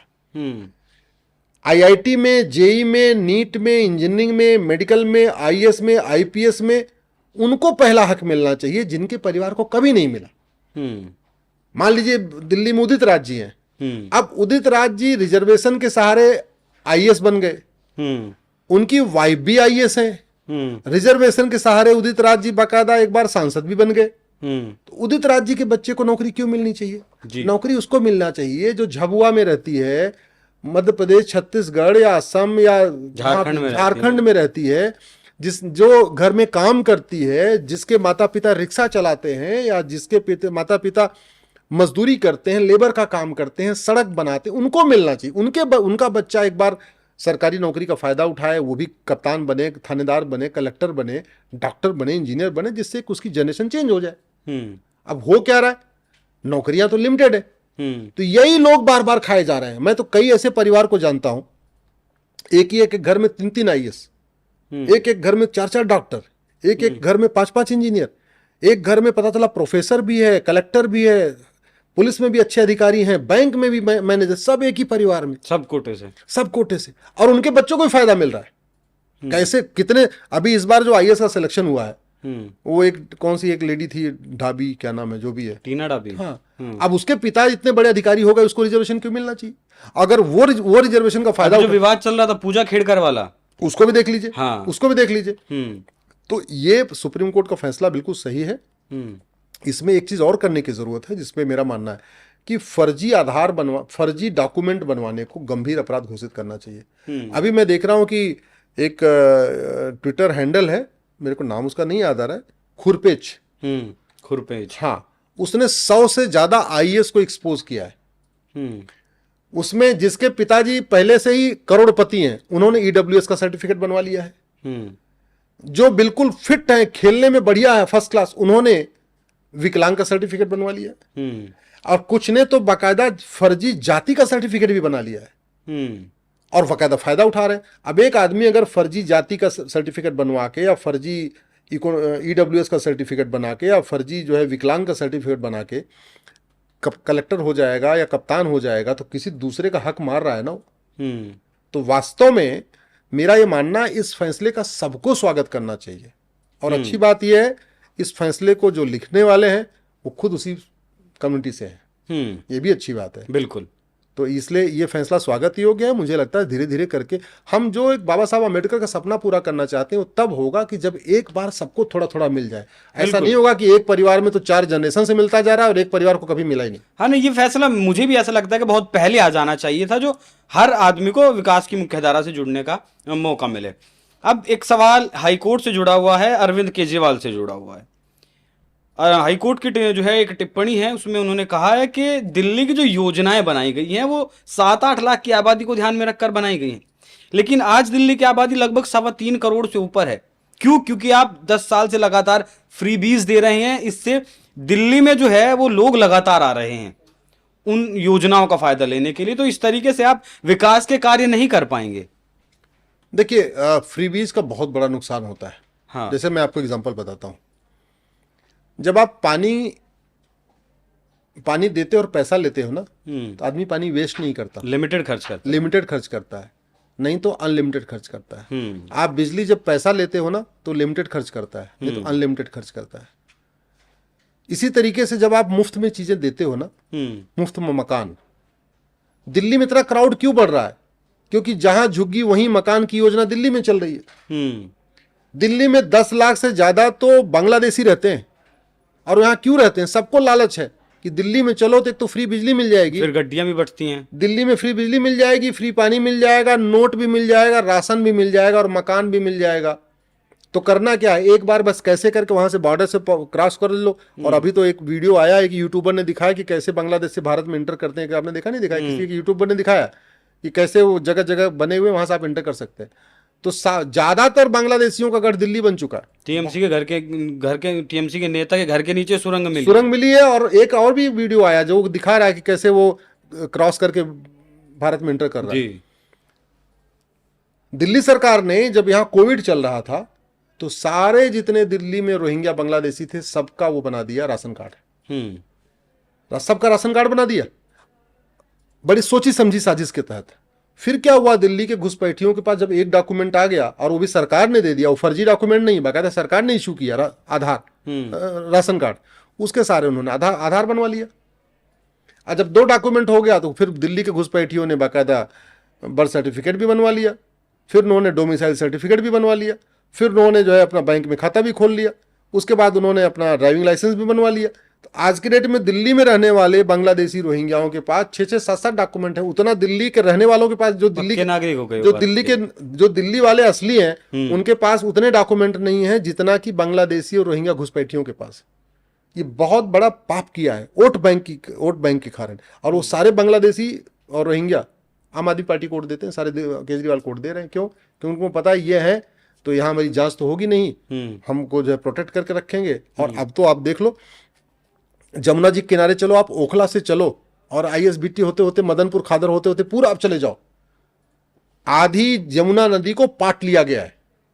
आप यहाँ डीएनडी पुल पे खड़े हो जाके देखो, पहले जो जमुना जी की चौड़ाई थी बहुत ज्यादा हुआ करती थी, अभी पट गई, सीमित रह गई, सीमित हो गई है पूरी यमुना जी। आप दिल्ली से जहां से गुजर रही हैं पूरे के पूरे दोनों तरफ से पाट पाट के वहां झुग्गियां बन गई, फिर झुग्गी के बदले मकान बन गया, कुछ बिल्डर्स ने आके वहां प्रमोट कर लिया। तो अल्टीमेटली आज की डेट में दिल्ली में दिल्ली वालों को और घुसपैठियों को पहचान करना मुश्किल हो गया। ये बहुत बड़ा। और फ्री की योजना आप देख लो कि 50,000 करोड़ का दिल्ली के ऊपर कर्ज है, इसके बाद भी वो फ्री का पानी दे रही है, फ्री की बिजली दे रही है। जो बेसिक इंफ्रास्ट्रक्चर है वो नहीं दे सकती है। अल्टीमेटली आप पानी फ्री का दे रहे हो, दिल्ली में तो पानी है ही नहीं, ग्राउंड वाटर है ही नहीं। दिल्ली के लोग पानी कहाँ से पीते हैं? हरिद्वार की जो गंगा नहर आती है ना, वो पानी सोनिया विहार आता है, वहां से ट्रीटमेंट करके पिलाया जाता है। तो दिल्ली के पास खुद का पानी नहीं है। कुछ हरियाणा का, कुछ हिमाचल का, उत्तराखंड, दिल्ली के पास खुद का पानी नहीं है लेकिन पानी मुफ्त है। दिल्ली के पास खुद की बिजली नहीं है लेकिन बिजली मुफ्त है। दिल्ली 50,000 करोड़ के घाटे में फिर भी मुफ्त की योजनाएं चल रही हैं। दिल्ली के पास खुद की जमीन नहीं है, ओवर क्राउडेड हो चुकी है दिल्ली। दिल्ली के एयर पोल्यूशन के कारण दिल्ली में हर साल 12,000 लोग मर जाते हैं। अभी रिसर्च आया, एयर पोल्यूशन के कारण दिल्ली के लोगों की उम्र 10 साल कम हो गई है। दिल्ली में 80 साल से ऊपर कोई जा ही नहीं रहा है। आप पता करना, मैं तो पिछले कई सालों से देख रहा हूं कि जब मुझे कोई सूचना मिलती है कि कोई जो है नहीं रहा, तो मैं सबसे पहले पता करता हूं उसकी एज कितनी है। मुझे 80 साल से ऊपर वाला कोई मिल ही नहीं रहा, सब 80 के नीचे नीचे चले जा रहे हैं दिल्ली में। और ये सर्वे भी आया है कि दिल्ली में जो एज है वो 10 साल कम हो चुकी है। तो एयर पोल्यूशन है, वाटर पोल्यूशन है, नॉइज पोल्यूशन, उस पर दिल्ली का ध्यान नहीं है। दिल्ली सरकार का, केजरीवाल का ध्यान होना चाहिए था शुद्ध पानी देने पे। सरकार उस पर ध्यान नहीं दे रही है, मुफ्त पानी दे रही है। वो तो है सर, लेकिन ये सिर्फ दिल्ली की समस्या नहीं है, देश के हर राज्य की समस्या है, केंद्र की भी समस्या है। तो क्या आपको नहीं लगता कि फ्री बीज बिल्कुल बंद कर देनी चाहिए, या फिर जो जरूरतमंद है उनकी पहचान करके उन्हें देनी चाहिए, उन्हें योजनाओं के माध्यम से? सबसे पहले तो भारत से जो अवैध लोग रह रहे हैं इनको भगाना चाहिए। भागेंगे कैसे? लेकिन ये जैसे कि आपने बताया कि उनके पास 6 सर्टिफिकेट हैं, पता कैसे चलेगा कि वो न कहां? एनआरसी की जरूरत ही नहीं है। मैं आपको तरीका बता रहा हूं, केवल एक कानून बनाइए कि जो भारत में अवैध रूप से पाए गए घुसपैठियों और उनके मददगारों की 100% प्रॉपर्टी जब्त करने, नागरिकता खत्म करने, आजीवन कारावास देने के लिए कानून बनाइए। मैं गारंटी के साथ कहता हूं, सबको अगल बगल पता होता है कि ये घुसपैठिया है। जिसने आधार बनाया उसको पता होता है, वो मोबाइल नंबर नोट करके रखता है कि किसका उसने आधार बनाया। जैसे ही आप कानून बना दोगे कि मददगारों को भी आजीवन कारावास देंगे, मददगारों को भी हम जो है नागरिकता खत्म करेंगे, तो जो घुसपैठियों के मददगार नेता हैं, पार्षद हैं, प्रधान हैं, ठीक है, सरकारी बाबू हैं, जो उनका आधार बनाया, जिसने उनका ड्राइविंग लाइसेंस बनाया, वो खुद ही फोन करके बोल देंगे भैया काम कर, बहुत कठोर कानून आ गया, तो भाग जा यार, तेरे चक्कर में मैं भी मर जाऊंगा। 80% घुसपैठिए खुद भाग जाएंगे। आप मुझे बताओ, दुबई में अवैध घुसपैठ क्यों नहीं होती? जर्मनी में अवैध घुसपैठ क्यों नहीं होती? चीन में अवैध घुसपैठ क्यों नहीं होती है? आपके चीन में तो जो है वो भी तरीके सलीके में रहते हैं। फिर भारत में अवैध घुसपैठ क्यों होती है? हमारा कानून घटिया है। हमारा जो कानून है घुसपैठियों वाला 1946 वाला चल रहा है, उसमें मैक्सिमम 3 साल सजा है, मिनिमम कितने साल सजा होगी कहीं लिखा ही नहीं। तो जज साहब की मर्जी है, वो 1 साल की सजा दें, 6 महीने की सजा दें, और न भी दें 5,000 रुपये पेनल्टी लगा के छोड़ दें। तो कानून घटिया है, वो कानून पार्लियामेंट को बदलना पड़ेगा, केंद्र सरकार को बदलना पड़ेगा। दूसरा, आपको फ्रीबीज को डिफाइन करना पड़ेगा। रोटी कपड़ा मकान के अलावा और कुछ भी मुफ्त में नहीं होना चाहिए। शिक्षा मुफ्त में कर दो, समझ में आती है बात, समझ आती है। चिकित्सा मुफ्त कर दो, समझ में आता है। जिंदगी जीने के लिए शिक्षा, चिकित्सा, न्याय। आप हमारे देश में पहले तीन ही चीज मुफ्त होती थी, शिक्षा, चिकित्सा और न्याय। ये तीन चीजों पे पैसा नहीं लगता था, बाकी कुछ भी मुफ्त नहीं होता था। अदरवाइज जब मैंने पीआईएल फाइल किया था मुफ्तखोरी के खिलाफ, तो भारत के ऊपर 150 लाख करोड़ का कर्जा था। अभी मेरी पीआईएल चल रही है, अभी वो 2 जजों से 3 जज को रेफर हुई है, अभी खत्म नहीं है, अभी डिसीजन नहीं आया, और भारत के ऊपर 225 लाख करोड़ का कर्जा हो गया। यानी हर भारतीय के ऊपर 1.5 लाख का कर्जा है। आपके ऊपर भी 1.5 लाख का कर्जा है, मेरे ऊपर भी 1.5 लाख का कर्जा है, और हमें आपको पता ही नहीं है। और ये कैसे हो रहा है? क्योंकि मुफ्तखोरी में होड़ लगी हुई है, होड़ लगी हुई है। इसलिए मेरी और पीआईएल चल रही कि यूनिफॉर्म मैनिफेस्टो कोड होना चाहिए। भाई इस चुनाव में आ गई ना खटाखट वाली स्कीम, 8,500 रुपए हर महीने देंगे, खटाखट खटाखट खटाखट, और लोगों ने मान भी लिया। वो स्कीम क्यों आई? क्योंकि पहली बात तो झूठ बोलना अपराध नहीं है। हाँ। दूसरा, हमारे पास यूनिफॉर्म मैनिफेस्टो नहीं है। एक हमने, मेरी पीआईएल चल रही कि आप मैनिफेस्टो का एक फॉर्मेट बनाइए, उसी फॉर्मेट पे हर पॉलिटिकल पार्टी बताए कि मान लीजिए वो राज्य का चुनाव है, तो वो पॉलिटिकल पार्टी बताए कि वर्तमान समय में राज्य के ऊपर कितना कर्जा है। जैसे यूपी की बात करें तो यूपी के ऊपर 6.5 लाख करोड़ का कर्जा है। तो अगर कोई यूपी का चुनाव हो रहा है, यूपी में कुछ वादे किए जा रहे हैं, तो ये बताया जाए कि यूपी के ऊपर 6.5 लाख करोड़ का कर्जा पहले से ही है, हम जो वादा कर रहे हैं इससे इतना खर्चा और बढ़ेगा। और वो पार्टी ये भी बताए कि ये जो कर्ज बढ़ रहा है ये कहां से आएगा। ये पॉलिटिकल पार्टियों की रिस्पॉन्सिबिलिटी होनी चाहिए, पॉलिटिकल पार्टियों की अकाउंटेबिलिटी होनी चाहिए, क्योंकि अल्टीमेटली पॉलिटिकल पार्टियां सरकार चलाती हैं। तो वो जब तक एक यूनिफॉर्म इलेक्शन कोड नहीं बनेगा, यूनिफॉर्म मैनिफेस्टो कोड नहीं बनेगा, तब तक ये समस्या बनी रहेगी। हाँ, जैसे खटाखट की आपने बात की, 8,500 रुपए महीना देंगे, गारंटी कार्ड एक बाकायदा जारी कर दिया गया, लोगों ने उसके बहकावे में आकर, उस चीज के बहकावे में आकर वोट भी दिया। तो जिस तरीके से वो उस गारंटी कार्ड की अगर मैं आपसे बात करूं, पर्टिकुलर उस गारंटी कार्ड की, क्या माननीय न्यायालय को, चुनाव आयोग को इस तरीके की चीजों पर तुरंत संज्ञान नहीं लेना चाहिए था? नहीं, ले ही नहीं सकते। हमारे देश में 1951 का रिप्रेजेंटेशन ऑफ पीपल एक्ट चल रहा है। जो हमारे देश में चुनाव होता है, ये 1991 के कानून है, 1951 का, 1951 का एक कानून है, उससे जो हो रहा है। और वो कानून भी कॉपी पेस्ट अंग्रेजों का है। उस कानून को हमने बदला ही नहीं। मैं तो अभी ये देख रहा था, अभी ये भारतीय न्याय संहिता जो नई बनी है, इसमें जो इलेक्शन से रिलेटेड चैप्टर है, इसमें अनड्यू इन्फ्लुएंस, घूस देना, फर्जी वादे करना, इलेक्शन समय झूठ बोलना, उसमें मैक्सिमम 1 साल की सजा है। और मिनिमम कितना है लिखा ही नहीं। यानी जज साहब चाहे तो सजा न करें, 1,000-2,000 रुपए पेनल्टी देके छोड़ सकते हैं। तो जब तक कानून कठोर नहीं होगा तब तक आप नकेल नहीं कर सकते हो। वही बात आप लगातार दोहराते हैं उसे, लेकिन सरकारें, शायद सरकारों तक वो बात नहीं पहुंच रही है अभी, माननीय अदालत भी नहीं। अच्छा, एक विवाद अभी बहुत चल रहा है राहुल गांधी को लेकर, राहुल गांधी की जाति को लेकर। अनुराग ठाकुर का स्पीच आपने सुना होगा संसद में कि जिसकी खुद की जाति का नहीं पता वो जाति कैसे पूछेगा, वो उसे कैसे देखते हैं आप? पहली बात तो मैं ये कहना चाहूंगा कि संसद में जिस चीज पे चर्चा होनी चाहिए उस पर तो चर्चा ही नहीं होती है। इसीलिए मैंने संसद में केवल तू मैं होती रहेगी, आरोप प्रत्यारोप होता रहेगा, नूरा कुश्ती होगी, बतौलेबाजी होगी, जुमलेबाजी होगी, तू चोर मैं सिपाही होगा, दुनिया भर का ड्रामा होता है। मतलब जिस चीज को संविधान मना करता है वो सारे काम संसद में होते हैं, और जिस चीज को संविधान कहता है ये होना चाहिए उस पर चर्चा नहीं होनी चाहिए। हमारे आज भी जहाज के ऊपर वीटी लिखा हुआ है, वीटी, विक्टोरिया टेरिटरी। आज तक किसी भी नेता ने संसद में आवाज नहीं उठाई कि भैया जहाज के ऊपर वीटी हटा दो। पाकिस्तान ने वीटी हटा दिया, बांग्लादेश ने वीटी हटा दिया, हमने आज तक वीटी नहीं हटाया। विक्टोरिया टेरिटरी आज भी चल रहा है। गुलामी का नाम खत्म किया जाए, बाबर, हुमायूं, तुगलक, गजनी, गोरी के नाम पे दिल्ली के अंदर सड़क मोहल्ले गलियां क्यों होनी चाहिए, उस पर संसद में चर्चा नहीं होती है। दिल्ली को बसाया युधिष्ठिर ने, और दिल्ली में युधिष्ठिर रोड नहीं है, भीम रोड नहीं है, नकुल रोड नहीं है, सहदेव रोड नहीं है, कुंती रोड नहीं है, मादरी रोड नहीं है, और वैसी दरिंदों के नाम पे दिल्ली पे सड़क मोहल्ले गलियां, इस पे संसद में कोई कभी राहुल गांधी आवाज नहीं उठाएंगे। गुलामी की कुरीतियां चल रही भारत में, 3 तलाक, हलाला, मुताह, मिस्यार, तहर्रुस, इस पे संसद में चर्चा नहीं होती। गुलामी की कुप्रथाएं चल रही हैं, तलाक हसन, तलाक हसन, तलाक बाइन, तलाक किनाया, इस पे संसद में चर्चा नहीं होती। गुलामी की शिक्षा व्यवस्था चल रही है, वही मुगलिया मदरसे, वही अंग्रेजों के मिशनरी स्कूल, उसको बदल के भारतीय शिक्षा व्यवस्था लागू किया जाए, इस पे संसद में चर्चा नहीं होती।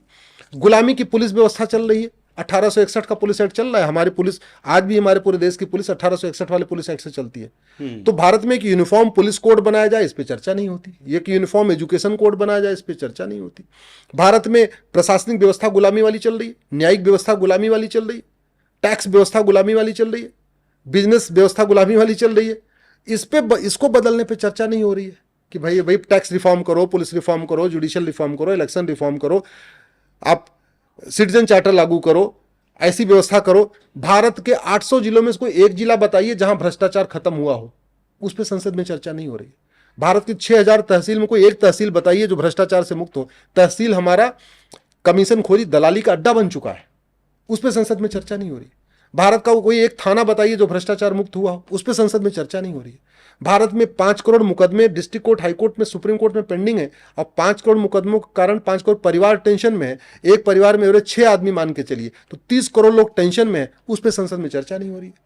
5 करोड़ मुकदमे district court, high court, supreme court में है, और 5 करोड़ मुकदमे चलते हैं तहसीलदार के यहाँ, चकबंदी अधिकारी के यहाँ, एसओसी के यहाँ, डीडीसी के यहाँ, रेवेन्यू वाले मुकदमे, एडीएम के यहाँ, डीएम के यहाँ, चकबंदी कमिश्नर के यहाँ, तो कुल 10 करोड़ केसेस चल रहे हैं, उस पर संसद में चर्चा नहीं हो रही है। झूठी शिकायत के कारण लाखों लोग बर्बाद हो रहे हैं, झूठे एफआईआर के कारण लाखों लोगों की जिंदगी बर्बाद हो गई है, झूठे मुकदमे के कारण लाखों लोगों की जिंदगी बर्बाद हो रही है, पुलिस की झूठी जांच के कारण लाखों लोगों की जिंदगी बर्बाद हो रही है, जजों के झूठे फैसले के कारण लाखों लोगों की जिंदगी बर्बाद हो चुकी है। आपका इलाहाबाद का विष्णु तिवारी 20 साल के बाद बेचारा बेगुनाह साबित हो रहा है, 20 साल के बाद उसको सबूत के अभाव में बरी किया जाता है, छूटता है वो, उसकी जिंदगी पूरी बर्बाद हो गई, उस पर संसद में चर्चा हो रही है। तो इलेक्शन रिफॉर्म पे संसद में चर्चा नहीं होती, पुलिस रिफॉर्म पे संसद में चर्चा नहीं होती, जुडिशियल रिफॉर्म पे संसद में चर्चा नहीं होती है, टैक्स रिफॉर्म के ऊपर संसद में चर्चा नहीं होती है। तो जो कायदे से चर्चा होनी चाहिए वो संसद में चर्चा नहीं होती है। जिस काम के लिए भेजा गया वही काम नहीं करते। जिस काम के लिए सांसदों को, राहुल गांधी को वेतन भत्ता, गाड़ी बंगला मिला है, जिस काम के कारण, जिसके कारण उनको वहां पे दिल्ली में तुगलक रोड पे बंगलो मिला हुआ है, सिक्योरिटी मिली हुई है, सिक्योरिटी के ऊपर उनके ऊपर करोड़ों रुपए खर्च हो रहा है, वो चर्चा नहीं हो रही है। भारत में कुल मिला के 800 सांसद और 4200 विधायक, 5000 सांसद विधायक हैं। इन 5000 लोगों पे हर साल 50,000 करोड़ रुपए खर्च होता है टैक्स पेयर का। ये सांसद हो, चाहे विधायक हो, चाहे मंत्री, रेल टिकट फ्री है, एयर टिकट फ्री है, विदेश यात्रा इनकी फ्री है, होटल में रुकना फ्री है, घूमना फ्री है, टहलना फ्री है, ड्राइवर फ्री है, गाड़ी फ्री है, पेट्रोल डीजल जो भरवाई जाती है वो फ्री है, सब कुछ फ्री है। बतौलेबाजी करने के लिए थोड़ी संसद में बतौलेबाजी, बिल्कुल। संसद कायदे से लिए भारत में संविधान में क्या क्या प्रावधान लागू हो गए उस पर चर्चा, भारत में जातिवाद कैसे खत्म किया जाए, भारत में भाषावाद कैसे खत्म किया जाए, क्षेत्रवाद कैसे खत्म किया जाए, अलगाववाद कैसे खत्म किया जाए, घुसपैठ कैसे खत्म किया जाए, धर्मांतरण कैसे खत्म किया जाए, नशा तस्करी कैसे रोका जाए, मानव तस्करी कैसे रोका जाए, घूसखोरी, कमीशनखोरी, दलाली, कटमनी, तोलाबाजी कैसे रोका जाए, इस पे चर्चा होनी चाहिए। मिलावटखोरी, मुनाफाखोरी, जमाखोरी कैसे रोका जाए, इस पे संसद में चर्चा नहीं होती। ये दुर्भाग्य है। ये जो भारतीय न्याय व्यवस्था नया आया है, इससे संतुष्ट हैं आप? पहले से अच्छा है, पहले से अच्छा है। ये जो बेहतर है, मतलब वो नहीं है जो होना चाहिए। मेरा मानना है कि बेसिकली जो 1860 का इंडियन पिनल कोड था उससे ये भारतीय न्याय संहिता अच्छी है। जो क्रिमिनल प्रोसीजर कोड था उससे भारतीय नागरिक ये सुरक्षा संहिता भी अच्छी है। जो एविडेंस एक्ट बना है वो भी पहले से बेटर है, लेकिन बेस्ट नहीं है। मेरा ये मानना है कि जब हम कोई नया काम 150 साल के बाद कर रहे हैं, 164 करें, तो उसको बेस्ट करना चाहिए, आने वाले 100 सालों के लिए करें। कैसे करना चाहिए कि मान लो हम नशा तस्करी रोकना चाहते हैं, तो हमें पहले ये देखना चाहिए कि दुनिया में सबसे कम नशा तस्करी, ड्रग स्मगलिंग कहाँ होती है। तो आराम से पता चल जाएगा कि भाई सिंगापुर में ड्रग स्मगलिंग 0 है। तो क्यों 0 है, उनका कानून देख लो कैसा है, वो कानून अपने यहां ले आओ। अगर हमने देखा भाई हमको मानव तस्करी, ह्यूमन ट्रैफिकिंग रोकना है, तो ये देखो पूरी दुनिया में सबसे कम ह्यूमन ट्रैफिकिंग कहाँ होती है, वहां पे क्या कानून है, क्या व्यवस्था है, वो कानून अपने यहां ले आओ। पूरी दुनिया में सबसे कम साइबर फ्रॉड कहाँ होता है, वो कानून अपने यहां ले आओ। पूरी दुनिया में सबसे कम चिट फंड स्कैम कहाँ होते हैं, उनका कानून ले आओ। पूरी दुनिया में सबसे कम घूसखोरी, कमीशनखोरी, जमाखोरी, मिलावटखोरी कहाँ होती है, उसका कानून ले आओ। मैं आपको 2-3 एग्जांपल बताता हूं। भारत में हम लोग साइबर फ्रॉड से परेशान हैं, भारत में हर व्यक्ति के पास रोज 2-4 SMS आ जाएंगे, फोन आ जाएंगे, ये इस क्लिक पे लिंक पे क्लिक करो तो आपको ये आ गया है, लॉटरी आ गया, ऐसे करके झूठे झूठे आते रहते में से। टर्की में एक व्यक्ति के ऊपर पास SMS आया और उसका बैंक अकाउंट हैक किया, 340 साल की सजा हुई है। भारत में नारदा घोटाला हो गया, शारदा घोटाला हो गया, सहारा चिटफंड स्कैम हो गया, दुनिया भर घोटाले हो गए, किसी को आजीवन कारावास फांसी हुई क्या? थाईलैंड में एक आदमी ने चिटफंड स्कैम किया था, 16,000 लोगों का पैसा लेके वो भाग गया। तुलना देखिए, भारत में सहारा स्कैम हुआ, उसमें 16 लाख लोगों का पैसा डूबा और 16 साल की भी सजा नहीं हुई। थाईलैंड में एक व्यक्ति 16,000 लोगों का पैसा लेके भागा, उसको 1,40,000 साल सजा हुई। 1,40,000 साल सजा हुई। हाँ, दुनिया के कई देशों में सजा ऐसे होती है 1,500 साल, 2,000 साल, 3,000 साल, 5,000 साल। वो क्यों होती है? क्योंकि आप सिंपल आजीवन कारावास दोगे तो पता कैसे चलेगा कि उसका क्राइम कितना ज्यादा था। अगर एक मर्डर पे भी आजीवन कारावास, 2 मर्डर पे भी आजीवन कारावास, तो पता कैसे चलेगा कि अगले ने 1 मर्डर किया कि 2 मर्डर किया, 1 रेप किया कि 2 रेप किया कि 3 रेप किया, पता कैसे चलेगा? तो विदेशों में क्या है, हर चीज का एक टाइम है। तो अगर आपने 2 मर्डर से एक मर्डर किया तो 100 साल, 2 मर्डर किया तो 200 साल, 3 मर्डर किया तो 300 साल। तो सजा देख के आदमी को पता चल जाए अच्छा इसने 3 मर्डर किया होगा। हमारे देश में क्या सिंपल आजीवन कारावास, तो पता नहीं चलता कि इसने किया क्या है। आजीवन कारावास किया है तो चोरी मतलब क्या किया था, बलात्कार किया था, मर्डर किया था, या बलात्कार के बाद मर्डर कर दिया, पता नहीं चलता। एक आखिरी सवाल मेरा आपसे, जिस तरीके से योगी आदित्यनाथ अपने उत्तर प्रदेश में कानून बना रहे हैं, क्या उसी तरीके से देश के हर राज्य के मुख्यमंत्रियों को कानून बनाने चाहिए? केंद्र सरकार को भी इसी तरीके के सख्त कानून जल्द से जल्द बनाने चाहिए? मेरा ये मानना है कि जो समस्या राष्ट्रव्यापी है, जो पूरी देश में है, उसका कानून पार्लियामेंट में बनना चाहिए। हम कानूनों का मकड़ जाल जितना ज्यादा बनाएंगे ना, अदालतों पर उतना ज्यादा बोझ बढ़ेगा, उतना ज्यादा बर्डन होगा। ठीक है, अब मान लीजिए मैं उदाहरण के बताता हूं, किसी व्यक्ति ने यूपी में धर्मांतरण कराया, फिर वो व्यक्ति गया मध्य प्रदेश में धर्मांतरण कराया, और फिर वो गया आपके गुजरात में भी धर्मांतरण कराया। अब धर्मांतरण के तीनों कानून अलग अलग हैं, धर्मांतरण के तीनों कानूनों की सजा भी अलग अलग है। अब उसको मान लीजिए तीनों कोर्ट से सजा हुई तो हाई कोर्ट गया और फिर अल्टीमेटली सुप्रीम कोर्ट आया। अब जब सुप्रीम कोर्ट आया तो जज के सामने क्या दिक्कत आ रही है, एक बार वो गुजरात वाला धर्मांतरण विरोधी कानून पढ़ रहा है, एक बार जो है वो मध्य प्रदेश वाला पढ़ रहा है, एक बार वो यूपी वाला पढ़ रहा है। अपराधी एक ही है लेकिन उसके ऊपर 3-3 धाराएं लग रही हैं। तो मेरा ये मानना है कि जो अपराध पूरे देश में होता है उसके लिए राज्यों को कानून नहीं बनाना चाहिए, उसके लिए केंद्र में कानून बनना चाहिए। 1 नेशन 1 पिनल कोड होना चाहिए, 1 नेशन 1 पुलिस कोड होना चाहिए, 1 नेशन 1 जुडिशियल कोड होना चाहिए, 1 नेशन 1 एडमिनिस्ट्रेटिव कोड होना चाहिए। आप 50 कानूनों का मकड़जाल क्यों बना रहे हो? अमेरिका में फेडरल पिनल कोड है। अमेरिका वालों ने क्या किया कि जितने अपराध थे उनकी एक लिस्ट बनाई, तो पता चला उनके यहाँ 150 अपराध थे। उसमें बैंकिंग भी फ्रॉड और फोर्स का भी फ्रॉड, रेलवे का भी अपराध, सारे अपराध उन्होंने लिस्ट बना लिया कि अमेरिका में टोटल अपराध कितने टाइप के अपराध होते हैं। तो पता चला अमेरिका में कुल 150 अपराध होते हैं, 150 तरीके के अपराध होते हैं। उन्होंने एक चैप्टर, एक अपराध के लिए एक चैप्टर बना दिया, देशव्यापी। तो उन्होंने 150 चैप्टर का एक फेडरल पिनल कोड बना दिया। तो यानी उसके लिए बड़ा अच्छा है जो हवलदार FIR करता है। अभी क्या हो रहा है हमारे देश में, चूंकि हर अपराध का अलग कानून है, घूसखोरी का अलग कानून, जमाखोरी अलग, मिलावटखोरी अलग, कालाबाजारी अलग, मानव तस्करी अलग, नशाखोरी। तो FIR लिखने वाले को एक बार घूसखोरी वाला किताब उठानी पड़ेगी, एक बार मिलावटखोरी वाली किताब उठानी पड़ेगी, एक बार चेन स्निचिंग वाली किताब उठानी पड़ेगी, एक बार ऐसे उसको 50 कानून उठाना पड़ेगा, तब जाके FIR करेगा। ऐसे क्या हुआ, एक ही किताब में 150 चैप्टर है, वो बार बार इंडेक्स पे जा रहा है, देख रहा है, अच्छा चैप्टर 1 गाली दिया था, चैप्टर 9 और क्या किया, मारने की धमकी दिया, चैप्टर नंबर 25 और क्या किया, मोबाइल छीन लिया, चैप्टर नंबर फलाने और क्या किया। तो एक किताब उसने खोला, वो चैप्टर वाइज चला गया, वहीं फट से उसने FIR लिख के दे दिया। तो FIR लिखने वाले हवलदार के लिए भी अच्छा है, फैसला सुनाने वाले, जांच करने वाले इंस्पेक्टर के लिए भी अच्छा है, फैसला सुनाने वाले जज के लिए भी अच्छा है, बहस करने वाले वकील के लिए भी अच्छा है। 50 कानून इधर उधर नहीं ढूंढना। इसलिए मेरा यह मानना है कि ये जो कानून भारतीय न्याय संहिता बनी है, एक बार केंद्र सरकार को, जैसे धर्मांतरण पूरे देश में हो रहा है, बिल्कुल, तो उसके लिए बाकायदा इसी में एक चैप्टर जोड़ देना चाहिए। घुसपैठ पूरे देश में हो रही है, तो घुसपैठ के लिए अलग से कानून की जरूरत नहीं, एक चैप्टर इसमें ऑफेंस रिलेटिंग टू इन्फिल्ट्रेशन होना चाहिए। धर्मांतरण से संबंधित पूरे देश में अपराध हो रहा है तो एक चैप्टर होना चाहिए ऑफेंस रिलेटिंग टू रिलीजन। जो भी अपराध आप एक एक चैप्टर इसमें जोड़ दीजिए, एक comprehensive integrated one nation one penal code बनाना चाहिए, उससे आप जल्दी जल्दी मुकदमे का फैसला करा पाएंगे। दूसरा, इस कानून में कुछ कई सारी अच्छाइयां हैं, जैसे किडनैपिंग करने पे आपकी सजा डबल हो चुकी है, बच्चे की किडनैपिंग किया, लेकिन इस कानून में झूठी एफआईआर लिखाना अपराध नहीं है, झूठी शिकायत करना गंभीर अपराध नहीं है, झूठी जांच करना, पुलिस के द्वारा झूठी चार्जशीट फाइल करना वो गंभीर अपराध नहीं है, झूठा एफिडेविट फाइल करना गंभीर अपराध नहीं है। ये झूठी जांच, झूठी शिकायत, झूठा हलफनामा, झूठा और फिर फर्जी डॉक्यूमेंट बनवाना, फर्जी आधार, फर्जी राशन कार्ड, फर्जी ड्राइविंग लाइसेंस, फर्जी वोटर आईडी, फर्जी बर्थ सर्टिफिकेट, फर्जी जो है डोमिसाइल सर्टिफिकेट, फर्जी हाई स्कूल इंटर का सर्टिफिकेट, ये सब बनवाने को सीरियस ऑफेंस डिक्लेयर करना चाहिए, नॉन बेलेबल ऑफेंस डिक्लेयर करना चाहिए। मेरा व्यक्तिगत मानना है कि जो अपराध पैसे के लिए किया जाता है उसमें बहुत कठोर दंड देना चाहिए, क्योंकि जो पैसे के लिए अपराध किया जाता है बड़े प्लान्ड वे में होता है।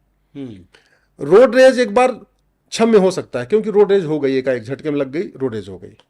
कुछ अपराध ऐसे होते हैं जो अनप्लान्ड होते हैं, चलते चलते हो गए, एकाएक हो गए, गाली गलौज, गुस्सा आ गया, हो गया। लेकिन जो फाइनेंशियल क्राइम होते हैं वो हमेशा प्लान्ड वे में होते हैं। और आप देखिए भारत में 80% जो क्राइम है वो फाइनेंशियल क्राइम है। मानव तस्करी होती है किसके लिए? पैसे के लिए। हथियारों का कारोबार होता है, अवैध हथियारों का, किसके लिए? पैसे के लिए। जमाखोरी पैसे के लिए, मिलावटखोरी पैसे के लिए, कालाबाजारी पैसे के लिए, मुनाफाखोरी पैसा के लिए, घूसखोरी पैसा के लिए, कमीशनखोरी पैसे के लिए, दलाली पैसे के लिए, कटमनी पैसे के लिए, तोलाबाजी पैसे के लिए, धर्मांतरण पैसे के लिए। धर्मांतरण बहुत बड़ा व्यापार है, बिजनेस है। पर हेड 1 लाख रुपए मिलता है कन्वर्ट करने पे। अब आप सोचो, एक व्यक्ति ने अगर महीने में 5 लोगों को कन्वर्ट करा दिया तो उसके तो 5 लाख हो गए। और 5 लोगों को कन्वर्ट कराना बहुत आसान है। परिवार के मुखिया को कन्वर्ट कर दिया तो उसके घर में 5-6 लोग तो ऐसे ही होते हैं। यानी एक परिवार को कन्वर्ट कर दिया महीने में तो 5-6 लाख रुपए कमा लिया। इतना तो यहाँ पे बैठे आपके ऑफिस में कोई नहीं कमा पाएगा 5-6 लाख रुपए महीने में। बिल्कुल, कितना बड़ा बढ़िया कारोबार उनका चल रहा है। तो इस चर्चा का लब्बो लुभाव अगर मैं निकालूं, केंद्र सरकार पार्लियामेंट में अगर वो काम करे जिस काम के लिए उसे भेजा गया है, कानूनों को सख्त करे, समस्याओं को समझे, समाधान पर काम करे, तो देश को एक अलग दिशा में, विकास की दिशा में लेकर जाया जा सकता है। भारत की कोई भी समस्या लाइलाज नहीं है, भारत की कोई भी समस्या विश्वव्यापी नहीं है। 80% समस्याओं को 1 साल के अंदर खत्म किया जा सकता है। 80% समस्याओं को 1 साल के अंदर खत्म किया जा सकता है, वो भी बता दीजिए एक छोटी सी टिप्पणी में कैसे। आप कानून बदल दीजिए, कानून की बनाने की कोई लागत नहीं होती। और हमारे पास इतने जज हैं, इतने हमारे पास संविधान विशेषज्ञ हैं, इतने वकील हैं, हमारे पास इतने लॉ कॉलेज हैं। एक एक कानून को एक एक कॉलेज को हैंड ओवर कर दीजिए कि तुम एक काम करो, हर लॉ कॉलेज 1 महीने के अंदर दुनिया का सबसे बढ़िया ड्राफ्ट बना के लाएगा। लॉ कॉलेज के बच्चे भी सीख लेंगे, लॉ कॉलेज के प्रोफेसर भी सीख लेंगे, ड्राफ्टिंग करना भी सीख लेंगे, और सरकार के पास बैठे बैठे फर्स्ट क्लास एक बढ़िया ड्राफ्ट आ जाएगा। सरकार कुछ करना ही नहीं है, बैठे बैठे उठा के बना दे।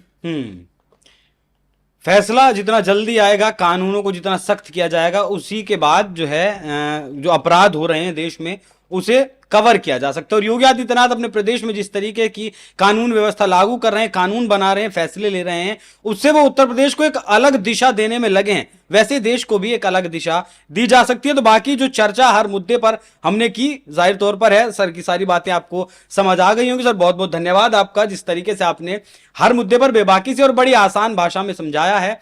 तो जितने भी मुद्दों पर बात की है, देशव्यापी कोई भी समस्या लाइलाज नहीं है। अगर हम चाहें तो वो लाइलाज है, और चाहें तो इसका इलाज भी बहुत जल्द हम एक बात और कि आपको जिन विषयों पे आपको लगता है और चर्चा की जरूरत है, आप कमेंट सेक्शन में लिखिएगा, हम लोग फिर चर्चा करेंगे। बिल्कुल, अपने सवाल भेजिएगा, या कुछ आपको चीज नहीं अच्छी पसंद आई है, या आपके कुछ और सवाल जिन मुद्दों पर चर्चा होनी चाहिए, उसको भी आप कमेंट करके जरूर बताइएगा। साथ ही भी बताइएगा ये चर्चा आपको कैसी लगी। नमस्कार।